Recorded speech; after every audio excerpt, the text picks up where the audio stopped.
ఏమని చెప్పు. ఎందుకు చెప్పవు? ఏమైంది ఇక్కడ కూర్చున్నా? ఎందుకు అలిగావు? మరి ఎవరితో చెప్తావు? నాయనంతో చెప్తావా? నాన్నతో చెప్తావా? ఎవరితో చెప్తావు? తాతయ్యతో చెప్తావా?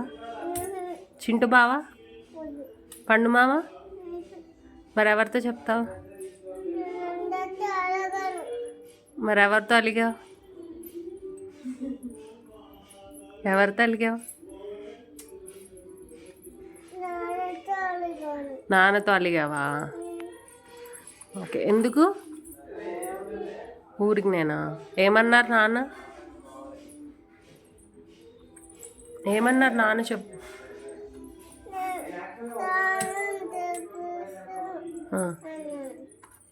ఓకే. స్నానం చేసేస్తావు కదా ఇప్పుడు?